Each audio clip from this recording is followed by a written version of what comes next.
పిఠాపురం నుంచి అసెంబ్లీకి పోటీ చేస్తున్న జనసేనాని పవన్ కళ్యాణ్పై ఇద్దరు పవన్ కళ్యాణ్లు పోటీ చేస్తున్నట్లు ప్రచారం జరుగుతోంది.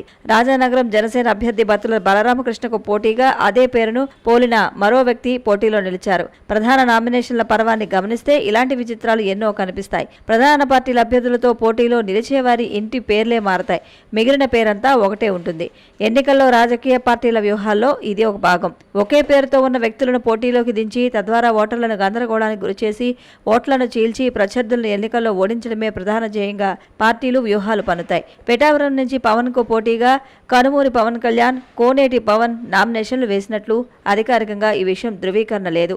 రాజానగరం నుంచి బత్తుల బలరామకృష్ణకు పోటీగా బత్తుల బాలబ్రహ్మం, నిడదవోలు నుంచి జనసేన పార్టీ తరపున కందుల దుర్గేష్ పోటీలో ఉండగా దుర్గేష్ అనో మరో వ్యక్తి స్వతంత్ర అభ్యర్థిగా నామినేషన్ వేశారు. అలాగే తాడేపల్లిగూడెం జనసేన అభ్యర్థి బొలిశెట్టి శ్రీనివాస్ కు పోటీగా నవరంగ్ పార్టీ తరపున అదే పేరుతో మరో వ్యక్తి నామినేషన్ వేశారు. అవనిగడ్డ నుంచి జనసేన తరపున పోటీలో నిలిచిన మండలి బుద్ధప్రసాద్ కు పోటీగా అదే పేరుతో ఉన్న వ్యక్తి నవరంగ్ పార్టీ తరపున నామినేషన్ వేశారు. గుడివాడలో మాజీ మంత్రి కొడాలి నానికి పోటీగా కొడాలి వెంకటేశ్వరరావు అనే వ్యక్తి స్వతంత్ర అభ్యర్థిగా నామినేషన్ వేశారు. నాని అసలు పేరు వెంకటేశ్వరరావు కావడం గమనార్హం. ఈ నామినేషన్ల పర్వాన్ని గమనిస్తే జనసేన అభ్యర్థుల్ని లక్ష్యంగా చేసుకున్నట్లు కనిపిస్తోంది. నవరంగ పార్టీ నుంచి ఎక్కువ మంది జనసేన అభ్యర్థుల పేరుతో నామినేషన్లు వేయడం గమనార్హం. ఈ పార్టీ ఎవరు స్థాపించారు, దీని వెనుక ఎవరున్నారన్న చర్చ జరుగుతోంది. కళా నైపుణ్యానికి విశ్వ బ్రాహ్మణ సంఘీయులు గేటురాళ్లుగా నిలుస్తారని Rajamahendravaram urban development authority chairman Rautu Suryaprakash Rao కొనియాడారు.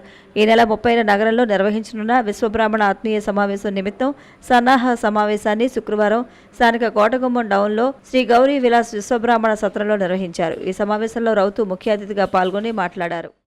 సార్వత్రిక ఎన్నికల నేపథ్యంలో ఎన్నికల నిర్వహణ తీరును పరిశీలించేందుకు జిల్లాకు వచ్చిన పోలీస్ అబ్జర్వర్ బలరాం మీనా జిల్లా ఎస్పీ కె జగదీష్ ఇతర పోలీసు అధికారులతో సమీక్ష నిర్వహించారు. ఈ సందర్భంగా ఎస్పీ తూర్పుగోదావరి జిల్లాలోని 7 నియోజకవర్గాల భౌతిక రాజకీయ స్థితిగతుల గురించి పవర్ పాయింట్ ప్రజెంటేషన్ ద్వారా వివరించారు.